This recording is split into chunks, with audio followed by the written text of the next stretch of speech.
March 18th, 2012. Dear postal customer, please accept our apologies for the damage done to your parcel by a spill from an improperly packaged parcel.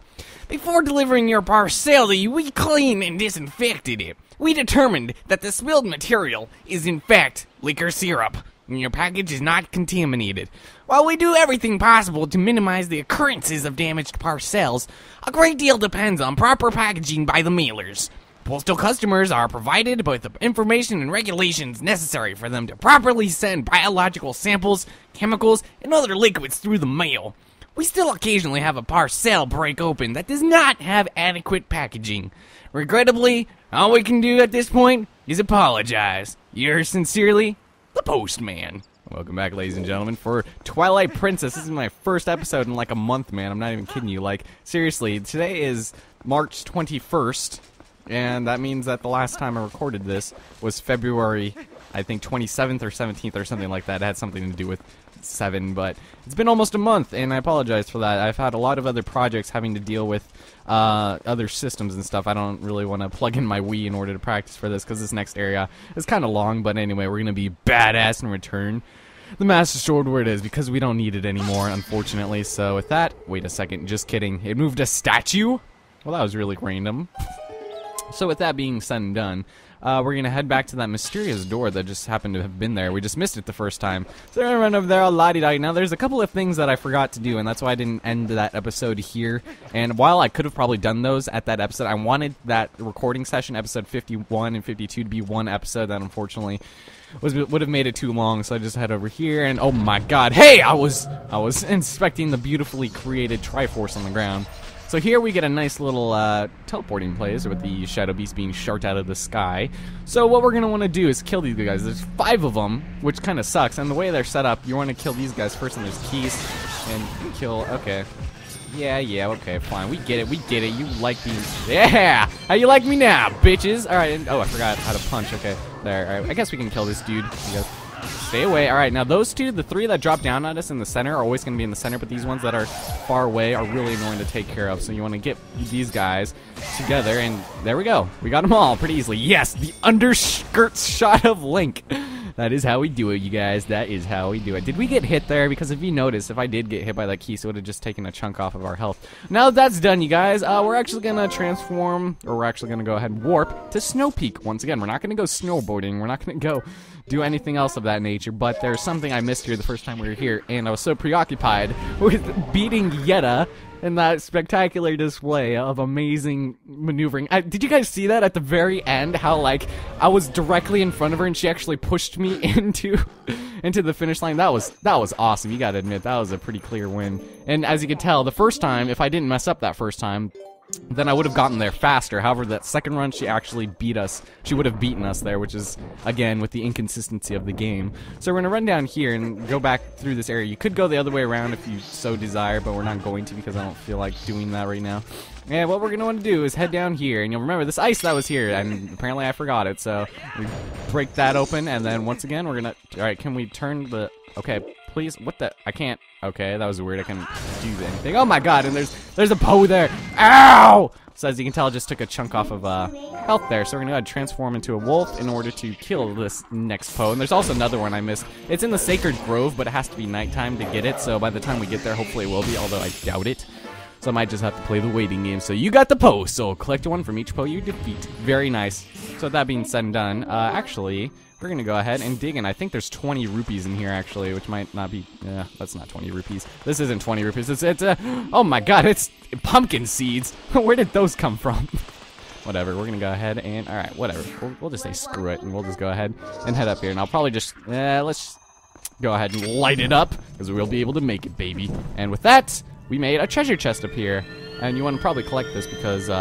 well, it'll help us maintain our invincibility a little bit longer if I didn't...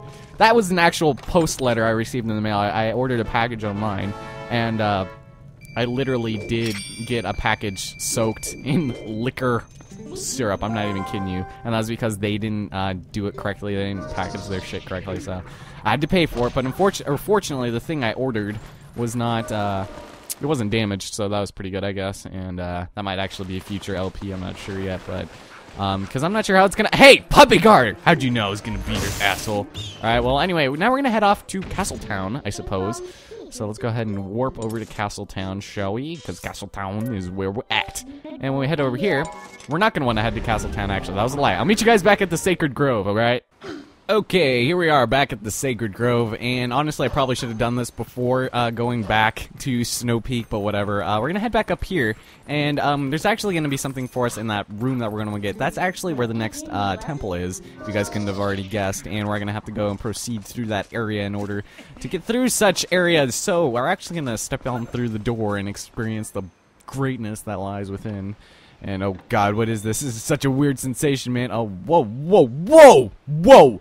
Whoa! Whoa, what is this, Wind Waker? I don't think so, bub. So anyway, we're gonna head through the teleport. He's like, nothing's changed at all! But as you guys could have imagined, we actually are going through time, man. We are the true heroes of goddamn time.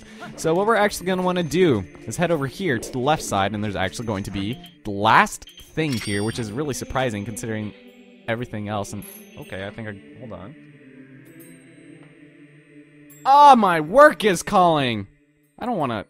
I'm not answering that. I'm sorry. I don't have a car right now, so I'm not gonna bother with that. I was thinking to myself, next time I call, or next time they call, I would, like, answer the phone and then talk with my boss or whoever while on here, but I'm not gonna go do that because that would kind of be unfortunate because it's not very fun for me. And like I said, I don't have a car. I haven't showered yet today. I don't want to get ready. They're gonna call me like, "Hey, can you come in for a couple hours, like 8 or something?" Completely ruin my day off. And then tomorrow, I got to go in at 5 in the morning, and that's not gonna be fun if I have to work the day before. So fuck that. We're gonna go ahead and what it was like. Okay, now we want to go to Castletown, and that was our last bug that we're gonna collect, the female snail, and it's. It's so funny what she says here. So we're gonna go to Castletown for real this time, and we're gonna go talk to Agatha and give her all of our bugs. Now you're probably wondering why I was wearing this magic armor this entire time. That's because I wanted to get rid of my rupees. It's really annoying to collect rupees and not have enough money for them. And here we're gonna get a ton. I think we're gonna get like 1,000, close to 1,000 here. So I just wanted to get rid of as many as we could so that we'd be full up, or at least close as we can to be, and we will be full up by the time we do this, because rupee gathering is not really that difficult in this game, especially with Agatha. So we're going to go ahead and transform back into a human, and when we do, hopefully our armor won't run out, but we're going to, because as you guys remember, if we don't have any rupees to sustain our armor's longevity, then we're going to have to go ahead and, you know, get screwed pretty much, so... Here we can probably also wait until it's nighttime. No! No! I need the money! Get away, fangirls! No! Ah! I am obese! They're gonna catch me! No! And the dogs! Ah! You're not gonna catch me this time! Coppers! Oh. Oh man, that's funny. So, oh, and we ran fast there for a second. Okay, quit peeping in there, you pervert! We got some business to accomplish with the lady in here, with the girl, I guess. Now, it's so funny, if you have the male snail, I don't know if it says this all the time, because I've always grabbed that male snail without, the claw shot, and I can't roll in here. Like, I need some rupees, lady, help me out! Little girl. But when we talk to her, I'll probably just end up skipping every single bit of dialogue for this, but when we talk to her, have you brought a bug? Yes, we have brought a bug. I forgot what voice I gave you. That was like 3 months ago. But if you go over here and look at the male snail, a golden-bodied male snail. It was found in the Sacred Grove. It might actually be a female. I just find that hilarious because we grabbed it with the hookshot and I said it's not a male snail anymore. And at the time, I don't really read these, but I didn't notice that ever. So I don't know if that's always there. You grab it all the way. It's so funny, you guys. It might not be male. Oh man, it's a little snail, you little cutie, little snail, just wants to like to take a bath in that. Oh my god, Nintendo! Jesus! Yes, let's share this happiness. A purple rupee! Woo! We get money again, look at that. That is so badass. So 12 bugs. So at the end of all this, we'll probably end up having full up, because as you guys remember, if you guys get a pair of these, so basically 2 of these are worth 150, and since we still have 12, that's still a ton left, so anyway. And this one, a golden-bodied female snail. It might actually be a male. So I don't know if it's just difficult to tell with snails, but whatever. We'll take it, because we also grabbed that with the claw shot. And with that, oh, yep, she said it again, so it's like they're both bisexual. So a pair, and then we get 100. So I'll just meet you guys at the end of all this when we collected every single one of these. We got the purple rupee! We got the orange rupee! We got another random orange rupee! We got a purple rupee and Link looks very impressed. We got an orange rupee and Link's very happy. Look, Link. And we got another purple rupee. And Link is very happy that our rupees are maxed out. And we can't even hold this purple rupee. Sad face. And we got another 50 rupees. Plot twist. And we got another 100 rupees. And Link looks very surprised because we got another 100 rupees. This girl is loaded. Oh, this means all bugs have made it back to the ball safely. Yes, they have, Agatha. Hee. And everyone has a partner. They look so happy. You worked very hard. Your outfits will forever be best. It's a kingdom, brave knights. My nickname is Grasshopper, bitch. So please accept this declaration of honorable citizenship and the memento that goes along with it. You guys, we got the giant wallet, and Link looks so happy. It's a symbolize of distinguished citizenship in the Insect Kingdom. It can hold up to 1,000 rupees. Wow, that is a major upgrade. Not really. If you feel like talking to the bugs again, you know where to. I don't want to talk to bugs. This is not a bug catcher Joey moment, lady. So now we can get out of here, and I think I'm going to go ahead and probably take this off now because we don't really need it for one, and also, we actually can fill up our rupees a bit more, even though we don't really need it. And there's going to be another really pointless, easy way to get rupees later in the game that have absolutely no effect on doing anything other than probably the Cave of Ordeals. So that all being said and done, we're going to head out of here, and I'll meet you guys at Sacred Grove at night, alright? Which means I'm gonna have to wait outside for a couple minutes, and then I'll just meet you guys there, and I'll see you in a moment. Alright, you guys, and with that, it is now nighttime in the Sacred Grove, which means that, of course, there's going to be a Poe over here, so let's go find his dirty ass, shall we? So, this guy only appears at night, despite the fact that it is actually pretty light over here, but, we can go ahead and kick his ass now, because he's being a jerk, and just pop the garden over here next to the Master Sword, and with that, you guys, we got our 51st Poe soul. I don't know why I just randomly said spirit. So now that that's all finished and all done and good, now we can actually head on through the temple, and I don't even know how much we're gonna get through of this temple in this episode, considering all the other stuff we had to do. But considering I had to like wait for night and do all that nonsense, then maybe this episode is actually a lot shorter than I think it is. So transform back into a human. There's the male snail up there, and then head on up here and continue on through the temple, which, as you guys could have probably have imagined, it is actually the Temple of Time. Which, of course, we're using old environments, old music, and all that nonsense. Of course, then I don't know. It's kind of a cool throwback, I guess, but there's like a fine line where, you know, you can only revisit the Temple of Time so many times before it kind of loses its touch, I guess. But in this environment and as mature as this atmosphere is, it might not actually be such a bad thing. So we're going to go ahead and continue on through the very Alice in Wonderland-esque scenery here, and I love how this is all sepia and stuff and all old-timey and such, but you can go over there and grab some stuff. There's something else we're going to be doing over there later, but we're going to head on over through here, and this is actually the Sacred Grove, but as you guys know, the Sacred Grove is actually where the Temple of Time once stood. So we're going to head over here and head over to the Master Sword pedestal. Oh my god, I can't wait to turn into an 8-year-old again. Oh man, this is going to be so badass, even though I was actually like 12, but let's go ahead and strike. No, I was like 9, wasn't I, in Ocarina of Time? Because 7 years later, and then Link was some, I don't know, I forgot. That's really bad of me to forget. What the? This doesn't follow the Legend of Zelda canon. A random staircase. What is this, Twilight Princess? Jesus. Well, might as well go explore what's up there. What the? What the? What the? Uku! What are you doing here, man?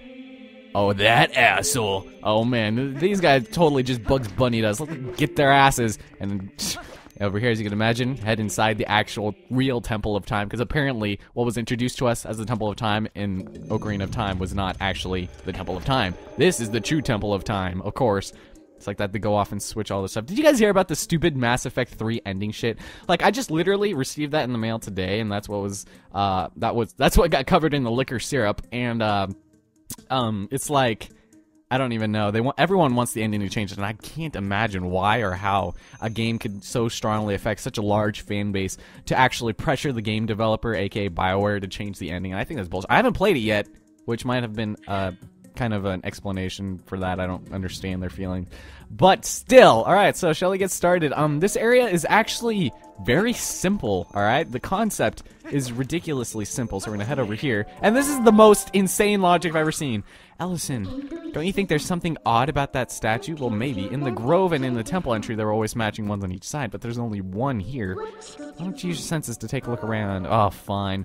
So we're gonna go ahead and transform into a wolf, and of course, like she said, she had to say it to us. There's a shadow of a statue here. Without a shadow of a doubt, it's missing. I knew it. There was one more here originally. I'm going to find the other statue in this temple that matches that one. Wait, so you're telling me that in order to open this door, we need to find the other statue. That is the weirdest logic I've ever heard. And what's kind of dumb about that, well, not really dumb, that's very poor word usage, but that is literally what we have to do. We have to go to the temple and bring back a giant-ass statue. But how will we do, you ask? Well, you'll find that out eventually. So what we're going to want to do is, this is kind of like the, God, I already forgot what it's called, the Temple of the Gods in Wind Waker. Where this is just definitely reminds me of that, and controlling statues and stuff. Spoilers, we have to use a bunch of statues to get through this area, so we're gonna place, okay, I guess that doesn't work. You can also put a pot on here, which I don't know why an empty pot would be able to, I don't know, serve the same purpose as one of those small stone statues, but we'll take it, I guess. it'll make things lift up for us, so head up here, and this is a very straightforward dungeon. There's like no loopholes or anything to get in our way in here. So head up here, and you asshole, hey, you! Not so fast! Alas, this is it! This is where I've been trying to get to! The ancient technology of our people sleeps in this place. We've searched all over, and now we're so close I can smell it. And once we find that thing, we can go home at last! Oh, gracious, yes! Young man, we're so close, so please help us find what we're looking for. Sure, I guess we can do that. So we reunited with Uku once again. I mean, are you guys really surprised? So we're gonna go ahead, and that's basically how we collect her in this dungeon. So we're gonna head over here, and there's these random pots here. Now you kind of might want to have your bomb arrows equipped. You don't necessarily have to, and your slingshot at the very least. But we're gonna need this. I think this is the only time we actually need to light it up here. And once that's finished, as you guys could imagine, as per any, you know, Zelda franchise naysayer would say, of course, we're gonna get a special item here. And did you guys notice the map here? It's so funny. It's like a clown face. It's creepy, man. So with that, we've got a small key. Yeah, small key in the very first dungeon, or in the very first room of the dungeon. That's very weird. And what's weird about this is that even in the GameCube version, it looked like this because they were flipped. So we're gonna head up here and activate this small key. What, you guys really were stopped by a small key in this area? Ah, so over here, we've got a new enemy, and these things are annoying. These are called Goma. Yes, they renamed the boss of the Deku Tree Temple, or whatever you want to call it. I guess a lot of people call it different things. They named those small, easy-to-kill enemies after that giant behemoth of an enemy, and I gotta say, that is really kind of funny, but I'm gonna head over here, so drop that on there, and with that, that door will open, and that guy's just chilling over there. But we're gonna go over here first, because we're gonna grab, I think, 20 rupees probably, something like that. Arrows! Hey, we didn't really need arrows, 30 arrows, and that's actually required for this, so, yeah. That's why they gave it to you. Because this game is nice. We're going to kill these jerks right there. Yes, screw you. Go away. So now that that's done, we're actually going to want to use the claw shot. Now, you'll notice that, well, you probably didn't notice, but this vent's closed when we put that pressure on that switch. So we're going to go ahead and actually destroy it. And with that, oh my god, that almost killed us. I wonder if that would kill you, or I wonder if that would, like, make it seem like, you know, you fell in a pit. You know, sometimes how you get squished in the wall or something. Over here, we've got more Lizzifuls. These guys are pretty easy to kill, as they have been in the past. These are actually kind of enjoyable to kill here, though, because they're a little bit more powerful than they have been in the past. So we're going to go over here. 3 of them. All right, you know what? Screw you. Oh, that was a failed opportunity, so... Ow! How dare you, asshole. All right, you know what? Screw you. Screw all of you. There we go. And there. Okay. Yes. Both simultaneously died. Yes. All right. So 2 for the price of 1 grandma. All right. So we're gonna head over here, and we've got a new enemy over there. Those are Armos, and these guys are pretty annoying too. So you can actually kill them with bomb arrows, a single bomb arrow. But as you guys recall in past games, there's a jewel on their back, and if you strike it once, then they'll do their little explosion thing. So once you've killed all the enemies in this room, you've got a chest materializing out of nowhere, as you guys could have probably imagined. Yes, this is definitely a grade A Zelda temple here. I don't know. I've just played so much Zelda in the past that this is just like second nature to me. I don't know. So we're gonna head over here, and we're gonna go ahead and pick it up. We probably should have brought down one of those random things, but oh my god, our first chest where Link looks super excited. How many times can you look at a dungeon map before it decides not to excite you? So he's like, ah, great, another dungeon map. What does he do with all those dungeon maps? I wonder if he just hangs those on his wall or something and just, you know, reminisces on old times while he's counting acorns or something. We're gonna go over here and put these statues on the switch over there, of course. Yeah. So this is, like I said, a pretty easy temple. And the music, I don't know, the music is kind of forgettable. It reminds me a lot of the, I already forgot what it's called. The desert one. The Arbiter's Grounds. I can't believe I forgot. I've been playing so much other games. Like I said, this has been like a month since I last played this. So I apologize if my, okay, can we, didn't want to waste that. Didn't want to waste that. Alright, well, let's get out of here, I guess.